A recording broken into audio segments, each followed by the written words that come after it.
سلامتی ہے ان آنکھوں پہ جو ہدایت پہ نظریں جمائے بیٹھی ہیں، سلامتی ہے ان کانوں پہ جو ذکر خیر کے منتظر رہتے ہیں، سلامتی ہے ان قدموں پہ جو ہدایت کی راہ پہ گامزن ہیں۔ السلام علیکم ورحمۃ اللہ وبرکاتہ۔ آپ دیکھ رہے ہیں الف لام میم۔ تمام تعریفیں خدائے بزرگ و برتر کے لیے جو وحدہ لا شریک ہے، اس کا کوئی ثانی کوئی ہمسر نہیں۔ درود لامحدود محبوب رب الودود راحت العاشقین مراد المشتاقین حضرت محمد مصطفیٰ، آپ کی آل پاک، آپ کے جانثار انصار اور اصحاب پر۔ خواتین و حضرات، الف لام میم کا یہ اسپیشل ایڈیشن جامع صدیقیہ میں ہے اور آج ہمارے ساتھ خصوصی مہمان ہیں مولانا منظور احمد مینگل صاحب۔ میں آپ کو خوش آمدید کہتا ہوں۔ السلام علیکم ورحمۃ اللہ۔ وعلیکم السلام ورحمۃ اللہ وبرکاتہ۔ بہت خوشی ہو رہی ہے، آج ہمارا یہ پہلا اتفاق تھا اس جامعہ کو دیکھنے کا۔ ہم نے بہت کچھ دیکھا جو عجائبات سے بھرپور ہے، مزارات سے بھرپور ہے۔ میں یہ جاننا چاہتا ہوں، آپ کا تعلق بھی بلوچستان سے ہے، وہاں زیادہ ضرورت نہیں ہے اس قسم کے اعلیٰ مدارس ہوں، شعبہ تدریس پہ زیادہ کام ہو، یا کراچی میں زیادہ ضرورت ہے؟ بلوچستان میں اس کی ضرورت ہے اور بڑی تعداد میں وہاں کی عوام کی تعداد کے لحاظ سے الحمدللہ یہ کہ بہت کم ہو رہا ہے۔ اچھا، وہاں کی غربت اپنی جگہ پر ہے، ملک پسماندہ ہے، یہ باتیں تو طے شدہ ہے، لیکن ان تمام باتوں کے باوجود آپ کو حیرت ہوگی کہ بلوچستان میں مدارس کی ایک بڑی تعداد ہے، اور بلوچستان کے لوگ، یہی وجہ ہے کہ آپ نے دیکھا ہوگا کہ اس تعداد کے لحاظ سے بلوچستان میں دینداری بہت زیادہ ہے۔ بلوچستان ہی کی طلباء آپ کو سندھ میں، پنجاب میں، آپ کو حیرت ہوگی خیبر پختون میں بڑے بڑے اداروں میں، جامعہ حقانیہ کوڑا خٹک ہے، پشاور کی دیگر ادارے ہیں، اور پورے خیبر پختون کے اندر مدارس میں آپ کو بلوچ اور پٹھان بلوچستان کے ملیں گے۔ میں یہ سوال پوچھنا چاہتا ہوں کہ یہ جو آپ کا خاص انداز ہے طنز و مزاح کا، یہی آپ کی شخصیت کی شناخت ہے، یا پھر لوگ اس حوالے سے آپ کو جانتے ہیں، دوسرا پہلو نہیں جانتے؟ دیکھیے، ایک مسخرہ ہے اور استہزاء ہے جس میں سامنے والے کی توہین ہو، تو اس کو شریعت بھی جائز قرار نہیں دیتی اور اس کا ثبوت بھی نہیں ہے، اور اس پر ظاہر ہے کہ وعیدیں بھی ہے۔ دوسری چیز ہے مزاح اور خوش طبعی۔ تو احادیث کی کتابیں باقاعدہ، ترمذی حدیث کی کتاب ہے جامع الترمذی، اس کی جلد ثانی میں، اور اسی طرح دیگر حدیث کی کتابوں میں حضرت اقدس صلی اللہ علیہ وسلم کے خوش طبعی کے واقعات۔ اب ظاہر ہے کہ اس قسم کے مزاح اور اس قسم کے خوش طبعی وہ تو آدمی اپنے گھر میں بھی کر سکتا ہے عام دوستوں کے ساتھ، لیکن طلباء ہے، آپ کو یہ حیرت ہوگی کہ باقی کسی کے ہاں شاید یہ ہے کہ 1 گھنٹہ کوئی بڑی کتاب پڑھا رہا ہے۔ میں یہاں آیا ہوں دور حدیث، تو آپ نے سنا بھی ہوگا کہ اداروں میں 14 اساتذہ دور حدیث پڑھاتے ہیں۔ میں یہاں آتے ہی 2-3 سال میں نے اکیلا دور حدیث پڑھا ہے، اور اس سے پہلے والی کلاس میں جیسے کہ آپ تشریف لائے تھے مشکات، وہ بھی پڑھاتا رہا ہوں، اور مفتی حضرات کے جو کورس ہے وہ بھی پڑھاتا رہا ہوں۔ اب آپ اس کو مانیں یا نہ مانیں، علماء اس کو سمجھے یا نہ سمجھے، لیکن یہاں کے حقائق اسی طرح ہے، وہ آپ کو بتا دیں گے۔ اب اس طرح 6-6 7-7 گھنٹہ ایک آدمی پڑھائے تو طلبہ بور ہو جاتے ہیں، اور یہی ہماری پہچان ہے، یہ ہمارے لیے باعث عزت بھی یہی ہے۔ ہمارے پاس ان سے بڑا سرمایہ بھی نہیں ہے، تو کچھ خوش طبعی کی باتیں ہوتی ہیں، اور علم کہتے ہیں، فلاسفہ پرانے یہ کہتے ہیں کہ طبیعت میں جب نشاط ہو، خوشی ہو، تو پھر سامنے والے کی بات کو آدمی لے لیتا ہے۔ اگر ان پر یہ کہ ڈنڈا لے کر کے سروں پر مسلط ہوں گے، شاید یہ بات ان کی سمجھ میں نہ آ جائے۔ اور اسی طرح یہ ہے کہ بسا اوقات پھر کسی بات کو صاف صاف انداز میں کہنے سے شاید سامعین اس کو محسوس بھی کر لیں، تو مذاق میں ہماری مجبوری بھی ہے، اور شریعت کی بات پہنچانی بھی ہے، لیکن صاف صاف کسی کو برا لگے تو اس مذاق میں ہم وہ بات بھی نکال لیتے ہیں۔ اچھا، بعض اگر ایسے کلبس بھی مشہور ہیں جس میں آپ خواتین کو ہی کہہ رہے ہیں کہ ہمارا جسم ہے، ہماری مرضی بھی ہوگا اگر تمہارا ہوگا۔ آپ کو لگتا ہے کہ یورپین معاشرہ اسلام کے اس چہرے کو پسند کرے گا؟ ظاہر ہے کہ وہ اس میں تو معقول انداز میں ان کو سمجھایا گیا ہے کہ میرا جسم میری مرضی، اس میں تو یہ بھی چل نہیں سکا کہ اگر میری مرضی ہوتی تو یہ ہے کہ کوئی خاتون وہ اپنی مرضی کے اگر اس کے اختیار میں ہوتا تو وہ لڑکی پیدا نہ ہوتی۔ اس کی مرضی یہ بھی نہیں ہے، ظاہر ہے کہ اپنے بھائی کے ساتھ اس کے تعلقات بھی نہیں ہو سکتے، ناجائز تعلقات، اور چچا کے ساتھ، اس کے ساتھ، یہ ساری چیزیں ہیں۔ اور پھر آدمی کا کھانا پینا، آدمی خوشی چاہتا اس کو غمی، آدمی سردی چاہتا وہاں گرمی آ جاتی، آدمی تندرستی چاہتا لیکن وہاں بیماریاں آ جاتی ہیں، آدمی یہ چاہتا ہے کہ اللہ آپ کا بھلا کرے مجھ پر کوئی بیماری نہ آ جائے، لیکن بیماریاں آ جاتی ہے، آدمی چاہتا ہے جوان رہوں لیکن بڑھاپا آ جاتا ہے، آدمی چاہتا ہے میرے والدین ہمیشہ جوان رہے، بہن بھائی ان کو اچھے حالت میں دیکھوں، اس طرح نہیں ہوتی. کشتیاں بالکل ہماری تمناؤں کے خلاف چلتی ہے. معلوم یہ ہوتا ہے کہ میرا جسم میرے مرضی میں بھی کسی بات میں ہمیں اختیار نہیں ہے, فیصلے اوپر سے ہوتے ہیں. اوپر سے ہوتے ہیں. جی جی. خوب, ماشاءاللہ ماشاءاللہ. طنز و مزاح کے ہی زاویے کو اگر دیکھیں تو بعض اوقات بڑے علماء کرام جن کو عوام بہت پسند کرتی ہے, ان سے متاثر بھی ہوتی ہے, آپ برملا برجستہ ان کے بارے میں کچھ بھی کہہ دیتے ہیں. مولانا طارق جمیل ایک مثال ہے, اور دیگر علماء بھی ہیں. تو اس کی پیچھے وجہ کیا ہوتی ہے؟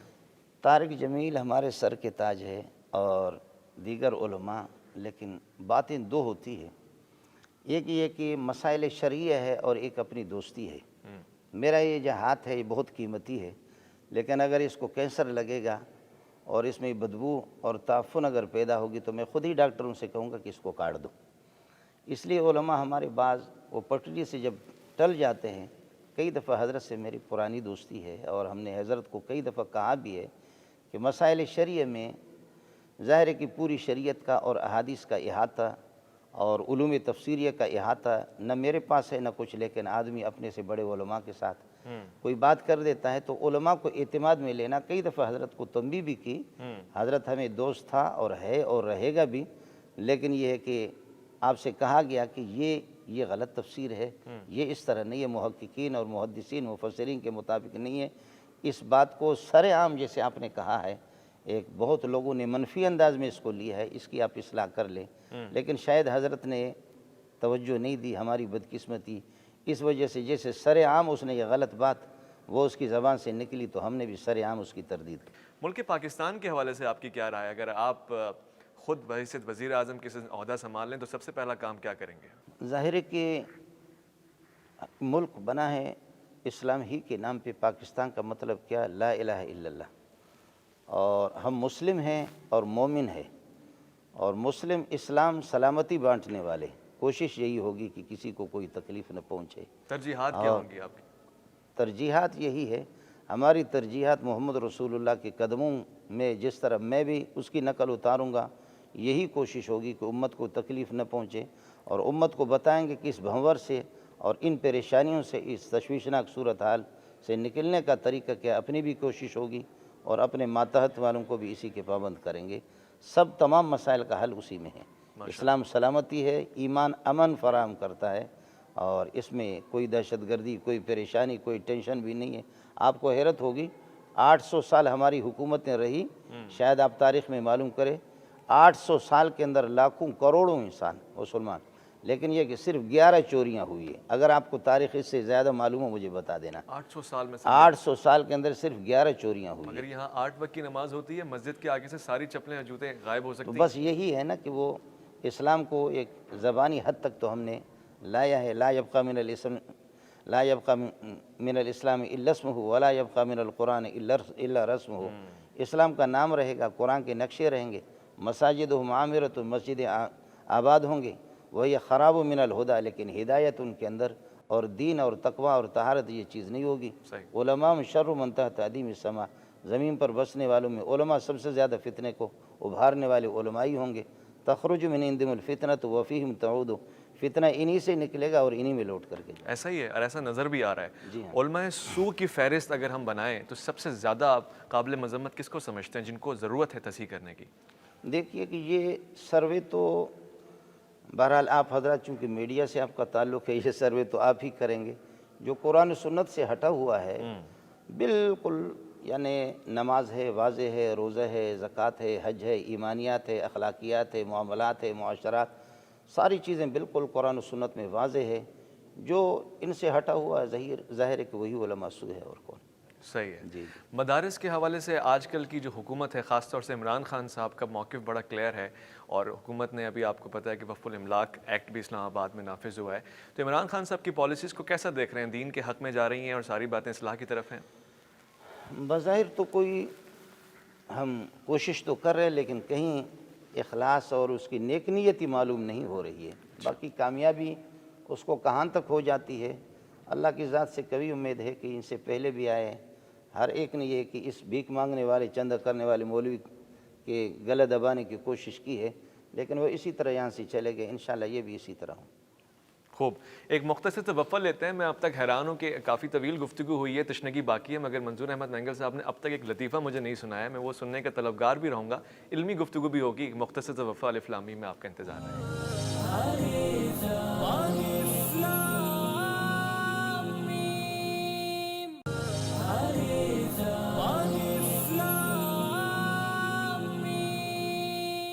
خوش آمدید. مٹکے سے کسی نے پوچھا کہ تم اتنا ٹھنڈا کیسے رہتے ہو، تمہیں غصہ نہیں آتا، گرم کیوں نہیں ہوتے؟ تو مٹکے نے کہا کہ جو چیز مٹی سے بنی ہو اس پہ زیب نہیں دیتا کہ وہ تکبر کرے یا گرمائش کا اظہار کرے. اس کو تو عاجزی اور انکساری کے ساتھ رہنا چاہیے، ذہن بھی اور فکر بھی اور خیال بھی اور خود اپنی ذات میں بھی. میں نے مولانا صاحب سے جو چند باتیں سیکھی ہیں وہ یہ ہے کہ آپ کی شخصیت میں خوبصورتی ہے. جب آپ خشیت الہی کی طرف توجہ دلاتے ہیں تو پھر اس کا روب اور اس کا اثر آتا ہے، مگر جب آپ معاملے کو تھوڑا حساس یا لطیف کر کے پیش کرتے ہیں تو اس کا بھی رنگ آتا ہے. مولانا صاحب، یہ آپ کی گفتگو میں خداداد صلاحیت ہے، لوگ آپ کی گفتگو سے متاثر ہوتے ہیں، مگر وہاں پہ بعض اوقات تعصب، فرقہ اور یہ سب چیزیں بھی بڑی نمایاں نظر آتی ہیں، جس کی وجہ سے مجھ جیسا عام آدمی دو قدم پیچھے لے کے سوچتا ہے کہ کیا میں صحیح جگہ پر ہوں. کیا وجہ ہے؟ دیکھیے کہ ہمارے ہاں سرمے والا یہ جو پتھر ہے یہ پتھر ہی ہوتا ہے. میں بلوچستان ضلع خوزدار کا وڈ اختر جان کا جو علاقہ ہے، مینگل علاقہ، ہمارے پہاڑوں میں یہ پتھر ہوتا ہے. تو جو پہچاننے والے قدردان ہیں وہ اس پتھر کو دیکھ کر کے وہ اس کو صاف کر کے پھر لے جا کر کے پیس کر کے اس کو آنکھوں میں بساتے ہیں. لیکن کچھ ناواقف ہوتے ہیں کہ اسی پتھر کو اٹھا کر استنجا اس سے خشک کرتے ہیں. تو بس یہ کہ جو قدردان ہے، جو بات کو جانتے ہیں، ان کے ہاں قدر ہے. باقی یہ کہ آپ سمجھے کہ سارے کے سارے لوگ آپ کی قدر کریں تو یہ مشکل ہے. یہ کہ جن کا ذہن پہلے سے اگر مثبت ذہن ہے، خالی ذہن ہے، تو الحمدللہ مخالفین کی تعداد بہت کم ملے گی. مسلمان طبقے میں انشاءاللہ زیادہ تر ہی آپ کو پسند کرنے والے ہی ملیں گے. مولانا صاحب، یہ بھی سننے میں آیا کہ آپ کو ایک سعادت حاصل ہوئی، ام المومنین جناب حضرت عائشہ رضی اللہ تعالیٰ عنہا کی زیارت خواب میں آپ کو نصیب ہوئی. اس حوالے سے کچھ بیان فرمائیے گا. سفر کے دوران یہ ہے کہ کچھ شاید اس طرح جیسے ہمارے بحث مباحثہ ہو گئے تو شاید کچھ اس طرح محسوس ہو گیا کہ سامنے والا شاید آپ کی شخصیت کو قبول نہیں کر رہا، تو اس کے دفاع میں پھر کچھ آیتیں، میں قرآن کا حافظ ہوں، جی ماشاء سورہ احزاب کی اور دیگر آیتیں، تو ازواج مطہرات کی شان میں وہ میں پڑھتا رہا. تو رات ہی کو آپ کو میں نے خواب میں دیکھا، لیکن یہ ہے کہ آپ کالے برقع میں تھی اور کالی چادر تھی، اور صرف مجھے اتنا بتایا گیا کہ آپ کی والدہ آ گئی ہے. باقی یہ ہے کہ چہرے مبارک کی زیارت میری مائیں کراتی نہیں کسی کو. وَإِذَا سَأَلْتُمُوهُنَّ مَتَاعًا فَاسْأَلُوهُنَّ مِنْ وَرَاءِ حجاب. یہ تمہاری روحانی مائیں ہیں، صحابہ کو خطاب ہے. تب بھی اگر آپ کو کچھ مانگنا ہے، کوئی بات معلوم کرنی، پردے کے پیچھے.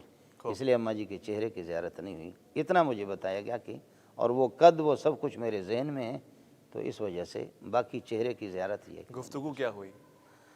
صرف اتنا سا بتایا گیا. میں عرض کر رہا ہوں چونکہ وہ آیتیں کچھ ان کی ازواج مطہرات کی شان میں پڑھتا تھا، تلاوت کرنے والا میں ہی تھا، مختلف آیتیں اس طرح. تو بس شاید میں کچھ نالائق سے مجھ سے جو ہو سکا کہ میں نے دفاع جو اماں جی کی تو اس پر یہ ہے کہ اللہ نے اتنا انعام کیا. مجھے بتایا گیا کہ آپ کی والدہ آ رہی ہے، بس میں کھڑا ہو گیا، استقبال کے لیے دیکھا، اور زیادہ نہیں تھا. ماشاءاللہ. یہ اکرام کہ آپ لال مسجد کی طرح اپنے سفر کو لے کے چل رہے ہیں، اور بہت سارے مقامات پہ آپ گورنمنٹ کو چیلنج دیتے ہیں. ایک جگہ پہ تو آپ نے کہا آؤ اگر بلڈوزر چلا سکتے ہو تو چلاؤ، میں یہاں بیٹھا ہوا ہوں، باہر لگا دوں گا خیمہ.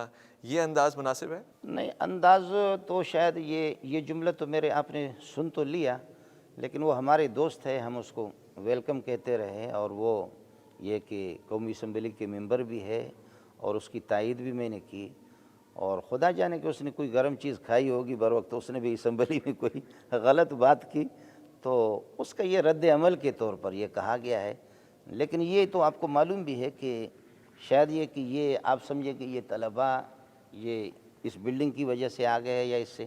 تو میں صرف یہ بات بتانا چاہ رہا تھا کہ یہ بلڈنگ اگر آپ ہٹائیں گے، میدان پہ ہمیں بٹھائیں گے. ویس بھائی آپ کو حیرت ہوگی کہ یہاں یہ چھپرا تو آپ نے دیکھا کہ جس میں طلباء کھانا کھا رہے، اس قسم کے چھپرے، اس قسم کے خیمے، اور یہاں یہ تقریباً 40 تک کمرے، ادھر بھی آپ نے دیکھا ہوگا، ادھر طلباء نے اپنے پیسوں سے بنائے یہ چھپروں میں رہتے ہوئے. اور اگر اس کو آپ آزمانا چاہیں تو یہاں لا کر کے کسی شاید یہ کہ وہ سرکاری مولوی کو اگر آپ بٹھائیں اور مجھے روڈ پہ لے جائیں، پھر دیکھتے طلبہ یہاں رہتے اس بلڈنگ کے لیے یا میرے پیچھے آتے، یہ آزما کر کے اس کو کوئی بھی دیکھ لے۔ دوران گفتگو میں نے ایک طالب علم سے بلکہ کئی سارے طلباء سے میں نے یہ سوال پوچھا کہ کون سے فرقے کو سب سے زیادہ قابل مذمت سمجھتے ہیں، تو سب نے یک زبان ہو کے ایک فرقے کا نام لیا۔ آپ کو نہیں لگتا کہ بڑا تعصب اور فرقہ واریت بھی وہیں پہ جنم لے رہی ہے؟ وہ 400 طلاب فرشتے بھی ہو سکتے ہیں، خیر البشر کی فہرست میں بھی آ سکتے ہیں، اور شیطان بھی تو بن سکتے ہیں۔ ویسے آپ اس بات کو نوٹ کر لیں، ہم لوگ تو چونکہ کتابیں پڑھنے پڑھانے والے لوگ ہیں، فرقہ اور تفرقہ فرقے بنتے ہیں ایمانیات کے مسئلے پر، کہ ایمان سے جو ہٹے ہوئی ہے وہ فرقہ ہوتا ہے، اور فرعی مسائل میں جو اختلاف ہوتا ہے اس کو وہ مذہب کا اختلاف کہتے ہیں۔ شافعی ہے، مالکی ہے، حنبلی ہے، حنفی ہے، اور بہت سے کچھ یہ کہ ہمارے اور بہت سے طبقے ہیں اس ملک میں بسنے والے، جن کو بعض لوگ فرقے ہی کہتے، وہ فرقہ نہیں ہے، وہ مذاہب ہے۔ اور مذاہب کا اختلاف یہ کوئی ناپسندیدہ مضموم نہیں ہے۔ فرقہ یہودیت اور نصرانیت اور اسی طریقے پر بدھ مت یہ ہے، یہ فرقے ہیں۔ لفظ فرقہ کہاں استعمال کرنا ہے؟ قرآن اور سنت کی اصطلاح میں، اور یہ ہے کہ مذہب کہاں پر استعمال ہوگا؟ یہ جو ہمارے بعض اختلافات ہیں، یہ اختلاف مذہب کا ہے۔ یہ ثواب، صاد کے ساتھ کہہ رہا ہوں، ثواب درست اور خطا، اس کا اختلاف ہے، اور یہ حق و باطل کا اختلاف نہیں ہے۔ اب یہ لوگ اس درمیان میں آ گئے، لوگوں نے، اللہ آپ کا بھلا کرے، اس کو غلط رنگ دے دیا۔ اب فرقہ کس کو کہتے، تفرق، اور یہ کہ مذہب کیا ہے، ان میں فرق نہ کرنا، یہ ایک بہت بڑا مسئلہ ہے، وہ میں نے آپ کو بتا دیا۔ یعنی پاکستان میں موجود کسی بھی اسلام کی حدود میں رہنے والے مسلک کے لیے آپ کی طرف سے کوئی نفرت آمیز جملہ نہیں ہے؟ نفرت آمیز نہیں ہے۔ شاید آپ کے علم میں یہ بھی ہو کہ پچھلی حکومت میں، اور یہ سینٹ سے اور قومی اسمبلی سے باقاعدہ منظور ہوا کہ اسکولوں میں اور کالجوں میں 6ٹھی جماعت سے لے کر 12ویں تک قرآن مجید کا ترجمہ ہوگا۔ صحیح۔ اب تو ترجمہ تو لازمی ہے 6ٹھی سے لے کر 12ویں تک، لیکن یہ کہ اب ترجمہ کس کا، بریلوی کا ہو یا جماعت اسلامی کا ہو یا اہل حدیث کا ہو یا دیوبندی کا ہو یا شیعہ کا ہو، تو آسمان سے تو گرا لیکن کھجور میں اٹکا۔ عورتوں کے حوالے سے بہت سے ناقدین کا یہ کہنا ہے کہ منظور احمد مینگل صاحب بہت ہی سخت اور ناپسندیدہ رویہ اختیار کرتے ہیں، طنز و مزاح، کبھی مذاق کبھی کچھ، یہ سچ ہے؟ نہیں، یہ بالکل اس کے خلاف ہے۔ میں اسی ضمن میں، تقریر کے ضمن میں اپنی بہنوں کو اور اپنی ماؤں کو یہ بتانا چاہ رہا ہوں کہ سونے بھی دکھانے کی چیز نہیں ہے، چاندی بھی کوئی کسی کو دکھاتا نہیں ہے، یہ پھر بھی بے قیمت چیزیں ہیں۔ میری ماں اور میری بہن کو اللہ نے جو مقام دیے، چاہیے کہ سورج اور چاند بھی اس کے چہرے کو نہ دیکھے، اپنی قیمت کو پہچان لو، گھر میں رہو۔ ماشاءاللہ۔ بس یہی ہے، یہ اس خاتون کی قیمت ہے۔ اور ہماری مائیں اپنے مقام کو اگر سمجھے، رابعہ بصریہ سے کسی نے کہا کہ عورت کی تو کوئی حیثیت نہیں ہے، 1.25 لاکھ انبیاء آئے ہیں، وہ مرد ہی آئے ہیں، اور کوئی خاتون نبیانی بن کر کے آج تک نہیں آئی۔ تو اماں جی نے بڑا پیارا جواب دیا، تو انہوں نے کہا کہ انبیاء سے پتہ کرو کہ وہ کن کی اولاد ہے۔ اللہ اکبر۔ تو ماں کو، اور ماں کو عربی میں کہتے اصل، تو کائنات کی اصل تو ہے ہی انسانوں کی ماں ہی ہے، ماں کا ایک مقام ہے۔ یہ جو بورڈوں پر تصویریں میری ماں اور بہنوں کی بنا کر کے ٹافی کسی کو بیچنا ہے، مسالہ اگر کسی کمپنی کو بیچنا ہے، تو وہ خاتون کی تصویر ہم کرے، اس طرح ہماری ماں بہن کی توہین نہ کرو۔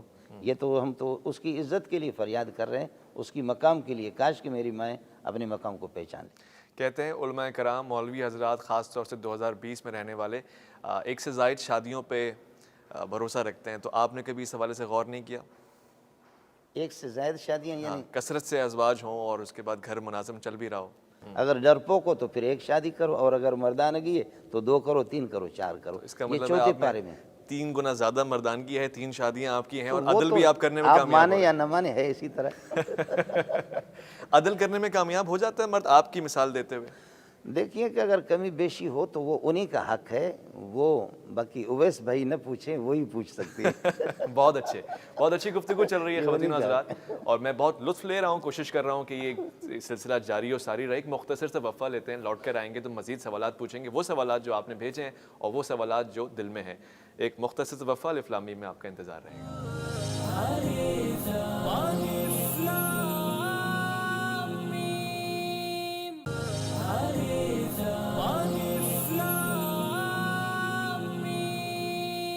ہزاروں سال نرگس اپنی بے نوری پہ روتی ہے، بڑی مشکل سے ہوتا ہے چمن میں دیداور پیدا.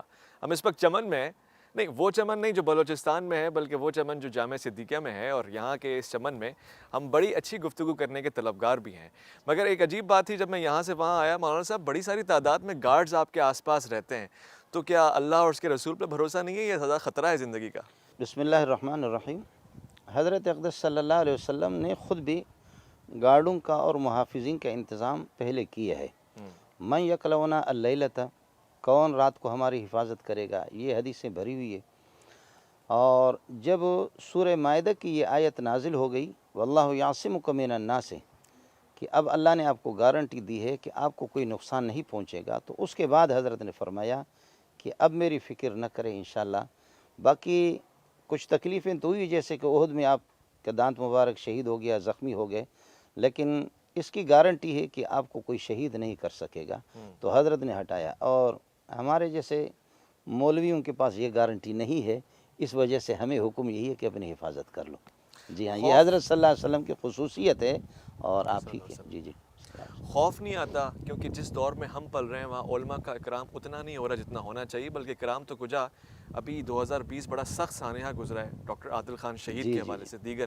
تو آپ کو دن رات یہ بات ستاتے نہیں ہے کہ کوئی بھی ناقد، کوئی بھی مخالف کوئی ایسی حرکت کر جائے؟ بس جو ہم سے اویس بھائی بن پاتا ہے، یہاں ایک بڑی تعداد ہے، اور کچھ وہ ہے کہ جو آپ کو محافظین نظر آ رہے ہیں، کچھ وہ ہے کہ شاید چھپے ہوئے ہیں. تو اس وجہ سے ایک بڑی تعداد ہے ہمارے ساتھی. اللہ ان کو جزا خیر دے. نہ کسی کو کوئی تنخواہ ہے نہ کچھ ہے. یہ شاید آپ جن کو گارڈ سمجھ رہے محافظ، یہ تھوڑے ہیں، ان سے بڑھ کر کے ایک بڑی تعداد ہے جو ہر طرف سے مدرسے کے وہ محلے والے بھی ہے، اور محلے سے ہٹ کر کے 1,500 طلباء ہیں، ان میں بڑی تعداد ہے. بیدار دماغ بھی ایک بہت بڑا طبقہ ہے ان میں، اور 24 گھنٹہ. آپ کو حیرت بھی ہوگی، ان سردیوں میں بھی وہ بالکل رات کو پہرے دیتے رہتے ہیں مدرسے کے دائیں بائیں، اور ایک بڑی تعداد ہے. اب میں آپ کو کیا بتاؤں، وہ 100 ہے یا 150 ہے، بہت بڑی تعداد.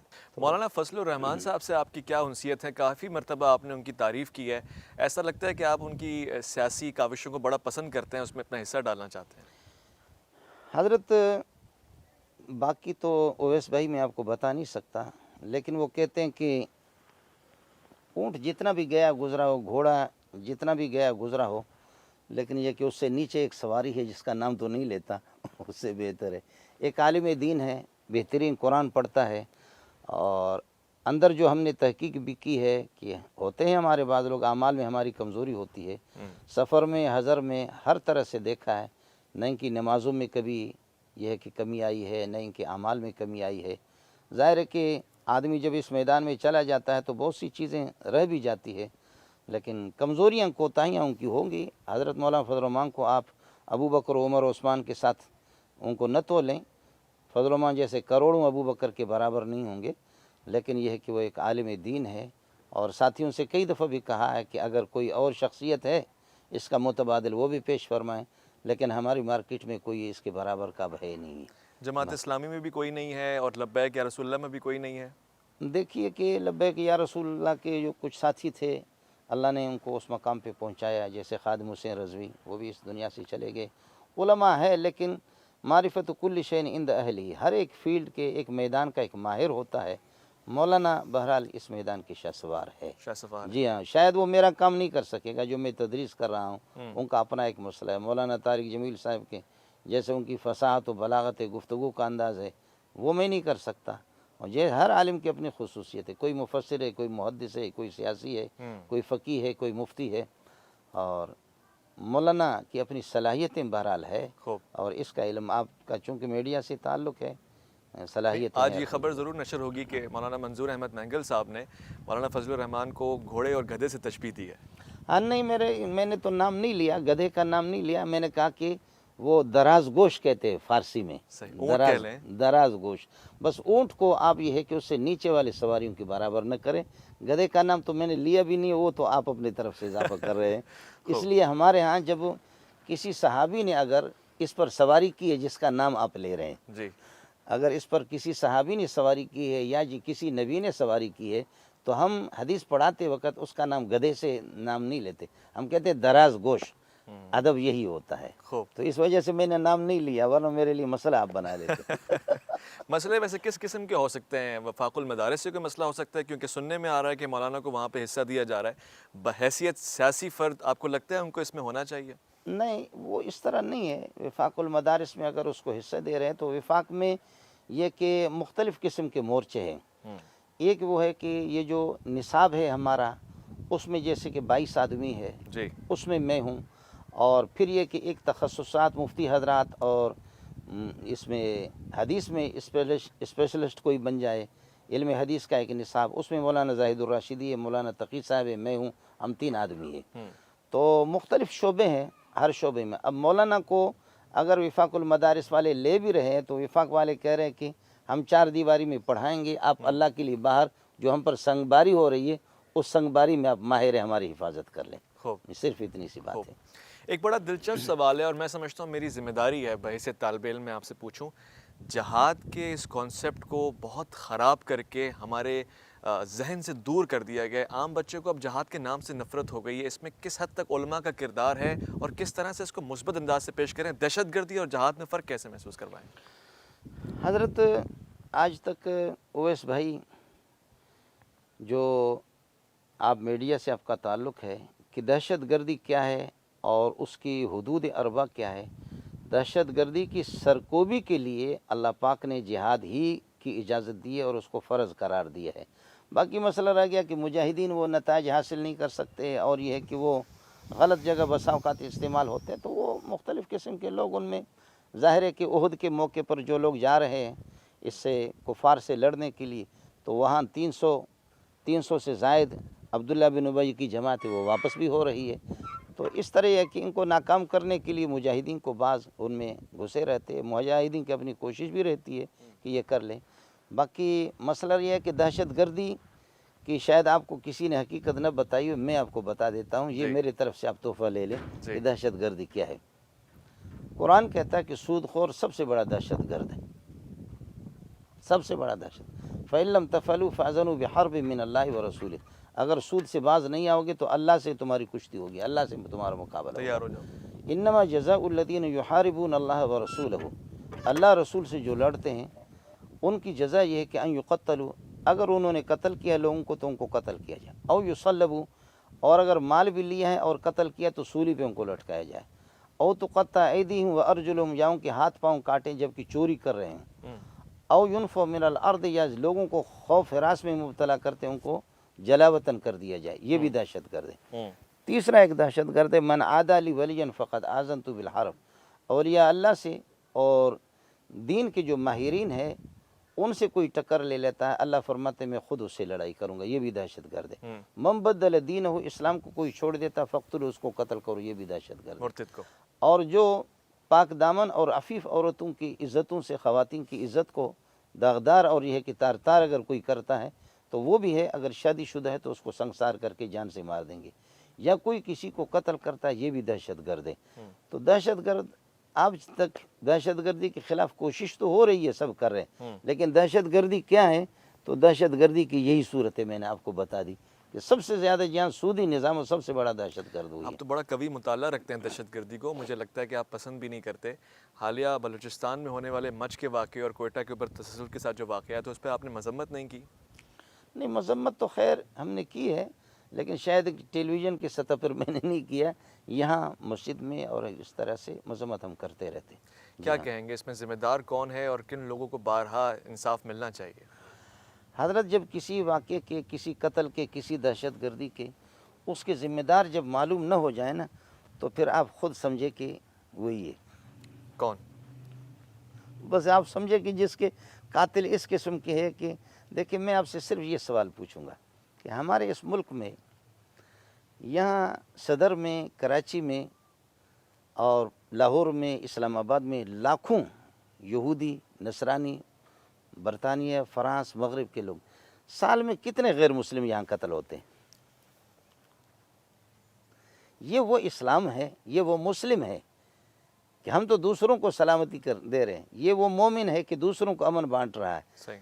اب یہ کون ہے کہ ان کے پاس مال بھی ہے؟ اگر کوئی پٹھان ہے یا کوئی بلوچ ہے، کوئی سندھی ہے دہشت گرد ہے، تو یہاں سے کسی گورے کو اغوا کیوں نہیں کرتا، اس کو قتل کیوں نہیں کرتا، اس کی گاڑی کیوں نہیں چھینتا، اس کے پیسے کیوں نہیں؟ تو یہ کون ہے کہ جو اللہ آپ کا بھلا کرے کہ ان میں یہ قتل نہیں ہو رہے ہیں؟ یہ کس کی چھتری کے نیچے ہیں؟ کس چھتری کو آپ بھی تلاش کریں، میں بھی تلاش، اور وہ کیا ہے کہ ایک ایک گلی کوچوں کے اندر مسلمان قتل ہو رہے ہیں، بس یہی ہے مسئلہ، سارا بالکل واضح ہے۔ خوب، اس کے پیچھے آپ کو لگتا نہیں ہے کہ شعبہ تدریس سے واقف لوگوں نے یا وابستہ لوگوں نے صحیح طرح سے تصحیح نہیں کی؟ کرک میں ابھی حالیہ ایک مندر کو آگ لگا دی گئی، تو عدم برداشت یا دہشت گردی یا انتہا پسندی کو فروغ نہیں مل رہا؟ ایسا نہیں ہے، جو لوگ قرآن و سنت کو جانتے ہیں وہ الحمدللہ، ہم مسئلہ تو اپنے طلباء کو بھی پڑھاتے ہیں اور اپنے یہ کہ ماننے والوں کو بھی ہم یہ بتاتے ہیں کہ اگر کہیں کوئی خرابی ہے بھی، یہ پبلک کا کام نہیں ہے، یہ حکومت کا۔ آپ حکومت بالکل اس کارروائی کی پبلک کو قطعاً ہم اجازت دیتے نہیں ہے شریف۔ اگر کوئی مرتد ہے فرض کر لو، تب بھی عام آدمی کو اس کو قتل کرنے کی اجازت قطعاً نہیں ہے۔ عام آدمی کو نہیں، عام آدمی کو اجازت نہیں ہے، پبلک کو اس کی اجازت نہیں، یہ قاضی اور حکومت وقت کا کام ہے۔ اور کوئی توہین رسالت کر رہا ہے تب عام آدمی کے اوپر کوئی ذمہ داری آتی ہے؟ ہاں، عام آدمی بھی اگر توہین رسالت کوئی کر رہا ہے اور اس کو کوئی اگر قتل کر رہا ہے، اللہ کے یہاں شاید اس کی گرفت نہ ہو، لیکن قاضی مفتی اس کی گرفت کرے گا۔ بہرحال عام آدمی کو اجازت نہیں ہے۔ اس کی وجہ یہ ہے کہ شریعت اس کی اجازت اس لیے نہیں دیتی کہ اگر عام آدمی کو اجازت دے دیں کہ اگر کوئی مرتد آپ کو ملے تو جان سے مار دو، اور توہین رسالت کوئی کر دے تو اس کو جان سے مار دو، دین کے کوئی مخالف ہو قرآن کو اس کو جان سے مار دو، اس کی اجازت اگر شریعت دے دے تو پھر بہت سے لوگ وہ یہ بھی کریں گے کہ کسی کو قتل کر دیں گے، جان سے مار دیں گے، ذاتی دشمنی ہوگی، کہے گی جی اس نے اللہ رسول کو گالی دی تھی۔ صحیح کہہ رہے ہیں۔ اس وجہ سے پبلک کو اس کی قطعاً اجازت نہیں۔ مولانا صاحب کے بارے میں آپ کو شاید یہ کم پتہ ہوگا کہ آپ ڈاکٹر بھی ہیں، آپ نے 2.5 مہینے میں پی ایچ ڈی کمپلیٹ کی ہے، اور جب آپ طالب علم تھے تو آپ نمبر 1 طالب علم تھے پورے پاکستان میں، یعنی ٹاپ 10 جسے آپ کہتے ہیں اس سے بھی اوپر۔ یہ بڑی خوشی کی بات ہے کہ ذہین دماغوں کو اگر آپ ذہانت اور سنجیدگی مزاج سمجھیں گے تو شاید آپ بہت کچھ سیکھ سکتے ہیں۔ مگر مولانا صاحب ایک خلاف بھی آپ سے یہ کیا جاتا ہے کہ آپ تعلقات کی پرواہ نہیں کرتے۔ میں آپ سے مل کے گیا، کوئی اور مل کے گیا، اس کے بعد آپ ویڈیو پہ جو چاہتے ہیں کہہ دیتے ہیں، اس کے بعد اس کا مذاق بھی اڑاتے ہیں، تذلیل بھی کرتے ہیں۔ نہیں نہیں نہیں، اس طرح یہ بالکل غلط بتائے۔ یہ میرا ہاتھ مجھے بہت محبوب ہے، اور یہ ہے کہ پاؤں میرا محبوب ہے، لیکن پھوڑا دانہ اگر تو اس کی جراحی ہوتی ہے، ڈاکٹر کے پاس لے جاتے ہیں، تو اس لیے ہمارے بہت سے محبوب ہے، لیکن کہیں کوئی شرعی بات آ جاتی ہے اور کو غلطی پر منکر جو میں دیانتاً جو سمجھتا ہوں کہ یہ غلط ہے، تو اس پر تھوڑی سی جراحی ہوتی ہے، ورنہ یہ ہے کہ سب ہمارے سر کے تاج ہے۔ میں آخر میں ایک چیز تبرکاً آپ سے لے کے جانا چاہتا ہوں۔ بہت سے افراد یہ سننا چاہتے ہیں کہ ڈاکٹر منظور احمد مینگل صاحب قاری کی حیثیت میں کیسے سنائی دیتے ہیں، تو اگر آپ ہمیں یہ شرف بخشیں تو ہمارے لیے بڑی سعادت کی بات ہوگی۔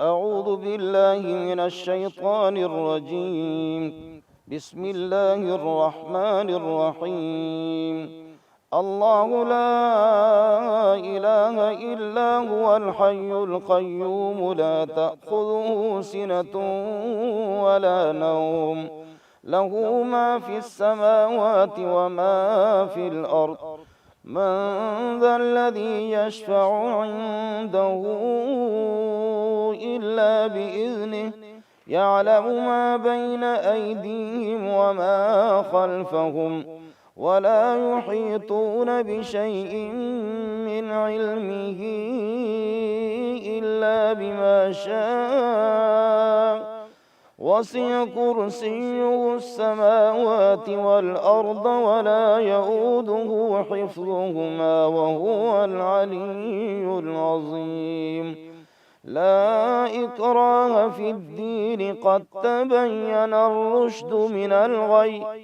فمن يكفر بالطاغوت ويؤمن بالله فقد استمسك بالعروة الوثقى لا انفصام لها والله سميع عليم الله ولي الذين آمنوا يخرجهم من الظلمات إلى النور والذين كفروا أولياؤهم الطاغوت يخرجونهم من النور إلى الظلمات أولئك أصحاب النار هم فيها خالدون۔